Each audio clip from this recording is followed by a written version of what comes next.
Hello student, welcome back to my channel. आज की इस वीडियो लेक्चर में हम देखने वाले हैं काव्य संदर्भ के तत्व, जो कि आपका रस छंद अलंकार आता है उसका जो है पूरा कॉन्सेप्ट इसी वीडियो में क्लियर हो जाएगा।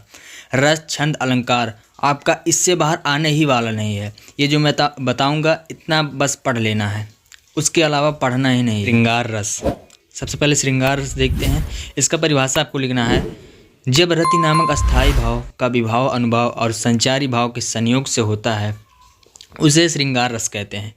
एक बार फिर से पढ़ लेते हैं। श्रृंगार रस किसे कहते हैं? जब रति नामक, रति इसका अस्थायी भाव क्या होता है? रति। जब रति नामक अस्थायी भाव विभाव अनुभाव संचारी भाव के संयोग से जो रस प्राप्त होता है उसे क्या कहते हैं दोस्तों? श्रृंगार रस। समझ में? आशा करते हैं आपको 100% गारंटी के साथ ये परिभाषा समझ में आ गया। बस में कुछ करना नहीं है। इसका अस्थायी भाव क्या होता है? रति होता है। इसका अस्थायी भाव रति होता है। विभाव और अनुभाव और संचारी भाव के संयोग से जो हमारा रस प्राप्त होता है उसे हम श्रृंगार रस कहते हैं। बस इसका उदाहरण चलिए देखते हैं। हमारा उदाहरण यहाँ पर है, ठीक है। बहुत ही चूज करके लाया हूँ स्टूडेंट, आपको बुक में क्वेश्चन बैंक में नहीं मिलेगा। ये बहुत ही अलग मैं ढूंढ कर लाया हूँ गूगल से, तो इसको आप जल्दी से याद कर लेंगे, समझ लेंगे। तो चलिए देखते हैं श्रृंगार रस का उदाहरण। बरसत लालच लाल की मुरली धरी लुकाए, है ना। सह करे भुहनु हंसे देन कहे नट जाए। क्या कहा गया इसमें? कि बरसत लालच की मुरली धरी लुकाए, सह करे भवनु हंसे दे कने नट जाए। समझ रहे हैं ना दोस्तों, जिसको आप लिख सकते हैं। चलिए अगला देखते हैं। अगला हमारा है करुण रस। करुण रस आपको परिभाषा कैसे लिखना है? सबसे पहले ब्लैक पेन से लेना है, हेडिंग डाल देना है करुण रस अच्छे तरीके से सजा कर। फिर आपको लिखना है इसका परिभाषा, शोक अथवा दुख की अवस्था में जो शोक अस्थायी भाव विभाव अनुभाव और संचारी भाव के संयोग से जो रस प्राप्त होता है उसे क्या कहते हैं? हम करुण रस कहते हैं। समझ सकते हैं, ठीक है। इसमें क्या है? इसका सबसे पहले लिखेंगे आप, इसका अस्थायी भाव दुख अथवा शोक नामक जो शोक अस्थायी भाव होता है विभाव अनुभाव और संचारी भाव के संयोग से, उसी को हम करुण रस कहते हैं। इसका चलिए हम उदाहरण देख लेते हैं। इसका उदाहरण आपको लिखना है, इस करुणा कलित हृदय में अब विकल रगिनी बजती, क्यों हाहाकार स्वरों में वेदना असीम गुजरती। ठीक है, समझ गए। इस करुणा कलित हृदय में अब विकल रागिनी बजती, क्यों हाहाकार स्वरों में वेदना असीम गुजरती। ठीक है, इसका इस प्रकार से आप लिख देंगे। तो दो बार मैं आपको पढ़ के बता रहा हूँ, तो उसको आपको लिखना है, नोट करते चलना है। अगला क्वेश्चन, अगला हमारा है हास्य रस। तो हास्य रस कैसे लिखेंगे आप? किसी व्यक्ति की विलक्षण आकृति विचित्र चेष्टाएं कार्य को देखकर हृदय में जो हास्य नामक स्थायी भाव विभाव अनुभाव संचारी भाव के संयोग से जो रस की उत्पत्ति होती है उसे हम हास्य रस कहते हैं। जैसे आप किसी को देखकर, कोई भी उसका चित्र विचित्र चेष्टा आकृति को देखकर जो हमारे मन में हमारे हृदय में जो हास्य नामक अस्थायी भाव उत्पन्न होता है विभाव और अनुभाव संचारी भाव के संयोग से, उसे हम कहते हैं हास्य रस। अगला हम देखते हैं इसका उदाहरण। हास्य रस का उदाहरण देखते हैं।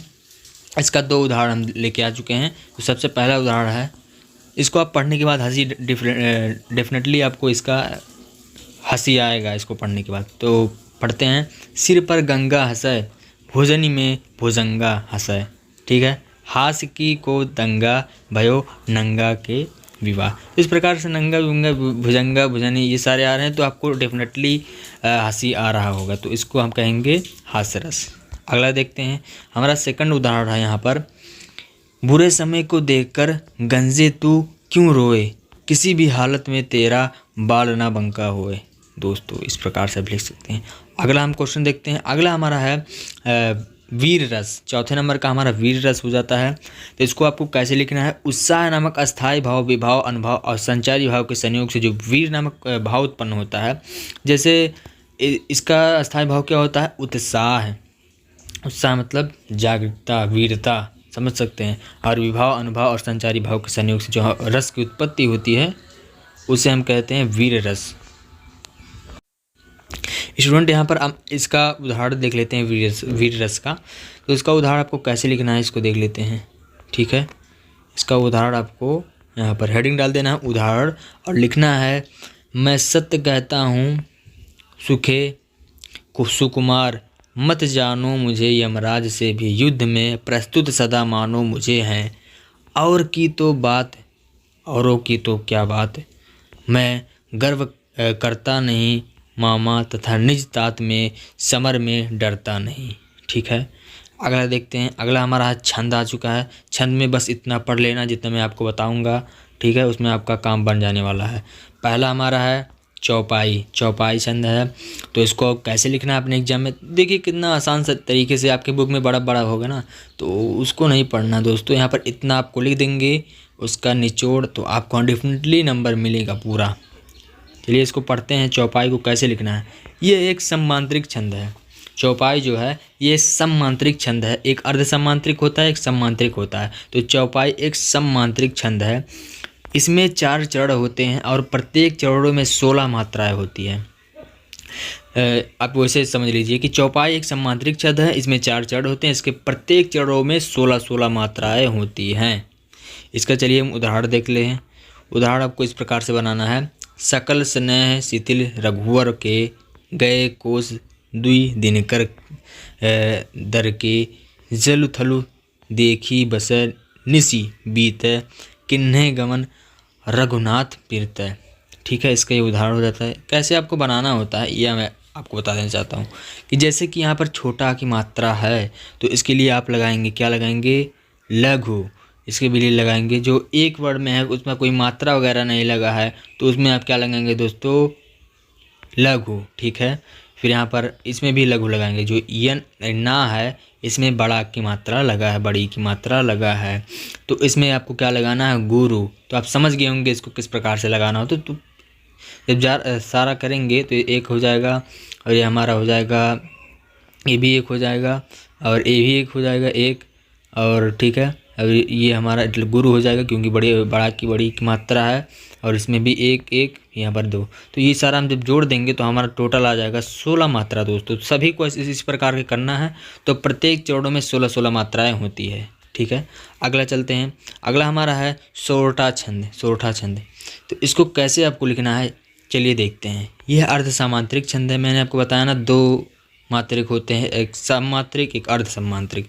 तो जो आपका चौपाई था वो सम्मांत्रिक छंद था, उसके प्रत्येक चरणों में 16 मात्राएं थी, है ना, वो 4 चरण में थे। और ये है सोरठा अर्ध सामांत्रिक छंद है, जिसके प्रथम और तृतीय चरण में, जिसके प्रथम और तृतीय चरण में ठीक है, कितने मात्रा होती हैं, प्रत्येक तृतीय चरण में सम होते हैं। सम मतलब बराबर, इक्वल आप समझ सकते हैं। ठीक है, और इसमें 11 मात्राएं होती हैं, 11 मात्राएं होती हैं, 11 मात्राएं होती हैं। ठीक है, फिर आगे, और द्वितीय और चतुर्थ चरण में सम होते हैं। द्वितीय और मतलब जो द्वितीय और चतुर्थ चरण में सब समान होते हैं, और 13 मात्राएं होती है। ठीक है, अगला देखते हैं। इसका उदाहरण आपको कैसे लिखना है ये देख लेते हैं। उदाहरण लिखना है, मुख होई वचाल पंगु चरदय गिरिवर गहन, जासु कृपा सुध बाल द्रव्य सकल कलिमल। ठीक है दोस्तों, इस प्रकार से आप लिख देंगे अच्छे तरीके से। इसको नोट करते जाइए क्योंकि काफ़ी इंपॉर्टेंट है। मैं कह देना चाहता हूँ इससे बाहर आपका पूछा ही नहीं जाएगा। ठीक है, तो इसको इतना ही पढ़ लेना है। तो चलिए यहाँ पर रोला छंद को देखते हैं। तीसरे नंबर का हमारा है रोला छंद। ठीक है, तो इसको कैसे लिखना है, यह एक सम्मांत्रिक छंद है। रोला सम्मांत्रिक छंद है। और पिछला हमने पढ़ा, यहाँ पर हमने पिछला पढ़ा देख लीजिए, हाँ, सोरठा छंद पढ़ा, ये भी अर्ध सम्मांत्रिक छंद है। और चौपाई हमने पढ़ा तो वो भी क्या है, वो मतलब वो सम्मांत्रिक छंद है। ठीक है, चौपाई सम्मांत्रिक छंद है, और हमारा सोरठा अर्ध सम्मांत्रिक छंद है, और रोला भी अर्ध सम्मांत्रिक छंद है। इसको चलिए देखते हैं। यह एक सम्मांत्रिक छंद है, इसमें 24 मात्राएं होती है। फिर से आप समझ लीजिए कि आप चौपाई सम्मांत्रिक छंद है, और हमारा आ जाता है सोरठा अर्ध सम्मांत्रिक छंद है, और रोला अर्ध सम्मांत्रिक छंद है। इसके प्रत्येक चरणों में 4 चरणों में होते हैं प्रत्येक। ठीक है, चलिए इसको समझते हैं। यह एक सम्मांत्रिक छंद है। ठीक है दोस्तों, देख लीजिए, सॉरी, यहाँ पर इसका हो जाएगा, इसका पढ़ लेते हैं सबसे पहले। रोला जो है यह एक सममांत्रिक छंद है। इसमें 24 मात्राएं होती, अर्थात विषम चरणों में 11-11 मात्राएं और 13-13 मात्राएं होती हैं। ठीक है, इसका हम यहाँ पर परिभाषा देख लेते हैं, मतलब उदाहरण दोस्तों।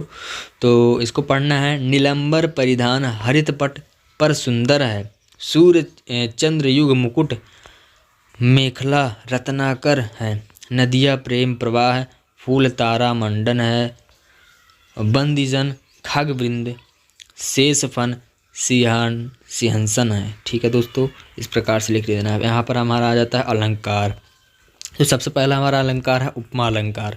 तो उपमा अलंकार चलिए समझते हैं। जब किसी वस्तु की तुलना किसी दूसरे प्रसिद्ध वस्तु से की जाती है। जब मान लीजिए कोई वस्तु है आपके पास, उसको किसी दोस्तों आपके पास कोई वस्तु है, मान लीजिए कोई भी चीज़ है, तो उसको किसी दूसरे वस्तु से तुलना कराई जाती है, प्रसिद्ध, ठीक है, प्रसिद्ध वस्तु से तुलना कराई जाती है। तो यह समानता प्रसिद्ध की जाती है कि वहाँ उपमा अलंकार होता है। जैसे साधारण भाषा में समझिए कि कोई भी वस्तु है आपके पास, उसको किसी प्रसिद्ध वस्तु के साथ आप तुलना कराएंगे तो उसमें जो प्रदर्शित होता है, जो आकर्षित प्रतिकर्षित होता है, आप समझ सकते हैं, आप फिजिक्स में पढ़े होंगे आप कूलाम का नियम। तो उसी प्रकार से भी है, किसी दूसरे वस्तु से यहाँ पर प्रतिक्रिया कराया जाता है तो उसमें हमारा जो अलंकार प्राप्त होता है उपमा अलंकार प्राप्त होता है। चलिए इसका उदाहरण हम समझते हैं। उदाहरण आपको लिखना है, बहुत आसान है, इसको आप पढ़े होंगे। पीपर पात सरित मंडोला हरिपद कोमल कमल से है। क्या है दोस्तों? पीपर पात सरित मंडोला हरित पद कोमल कमल से है। ठीक है, आपको एक बार में याद हो गया होगा, आशा करते हैं। अगला हमारा है उत्प्रेक्षा अलंकार। जहाँ उपमेय में उपमान की विभिन्नता जानते हुए भी उपमेय में उपमान की संभावना की जाए, वहाँ उत्प्रेक्षा अलंकार होता है। मनु मनो जनु जानो, मनु मानो जनु जानो आदि वाचक शब्द है ना। तो इस प्रकार से हो जाएगा। उत्प्रेक्षा अलंकार यहाँ पर आ चुका है। तो उत्प्रेक्षा अलंकार हमने पढ़ा। ठीक है, फिर आगे देखते हैं। आगे हमारा संभावना की जाए, वहाँ उत्प्रेक्षा अलंकार होता है। तो इस प्रकार से होता है। ठीक है, इसका उदाहरण आपने देखा। हाँ, इसका उदाहरण देख लेते हैं दोस्तों। हमारा यहाँ पर उत्प्रेक्षा अलंकार का उदाहरण देख लेते हैं, जो कि यहाँ पर है। सोहत ओढ़े पीत पट श्याम सरोने गात, मनहु नीलमणि शैल पर आपत परयो प्रभात। रूपक अलंकार आ चुका है। तो इसको देखते हैं। जहाँ उपमेय और उपमान के रूप में कहा जाए, रूपक अलंकार कहते हैं। जहाँ उपमेय और उपमान की विभिन्नता और यहाँ पर हो जाए कुछ, ठीक है, रिएक्शन वगैरह समझ सकते हैं, तो हमारा रूपक अलंकार में आ जाता है। तो इसका चलिए यहाँ पर उदाहरण देख लेते हैं। उदाहरण है। उदित उदयगिरी मंच पर रघुवर बाल पतंग, बिकसे संत सरोज सब हर्षे लोचन भृंग। ठीक है दोस्तों, अगला हमारा है अलंकार अनुप्रास अलंकार, जिसमें इसको पढ़ते हैं। काव्य में जहाँ एक ही व्यंजक की आवृत्ति बार बार होती है, काव्य में कोई व्यंजक है, उसकी आवृत्ति बार बार एक उस सेंटेंस में हो रही है, तो आप क्या करेंगे, तो वो इसी को कहते हैं हम अनुप्रास अलंकार। जैसे काव्य में जहाँ एक ही व्यंजक की आवृत्ति बार बार होती है, स्वर में भले ही विभिन्नता हो, अनुप्रास अलंकार कहलाता है। इसका उदाहरण देखते हैं। भयप भगति भरत आचरण, कहत सुनत दुख दूषण हरनु। ठीक है, अगला देखते हैं। यमक अलंकार आ चुका है। तो इसको देख लेते हैं। यमक अलंकार में कैसे लिखेंगे। काव्य में जहाँ शब्दों की आवृत्ति बार बार हो किंतु अर्थों में विभिन्नता हो, वहाँ यमक अलंकार होता है दोस्तों। तो इसका उदाहरण यहाँ पर सिंपल है। उधो जोग जोग हम नाही। ठीक है, अगला। सुर में जोग शब्द जो बार आया है, एक जोग से तात्पर्य योग साधना से है और दूसरे जोग से है। ठीक है, अगला देखते हैं दोस्तों। यहाँ पर इतना ही पढ़ना है आपको, केवल इतना ही पढ़ना है, आपका काम बन जाएगा। मिलते हैं नए वीडियो नए टॉपिक के साथ। आपको कोई भी डाउट हो तो आप कमेंट करिएगा, और कोई भी आपको वीडियो चाहिए कोई टॉपिक को तो आप कमेंट करिएगा। मिलते हैं नए टॉपिक के साथ, तब तक के लिए जय हिंद जय भारत।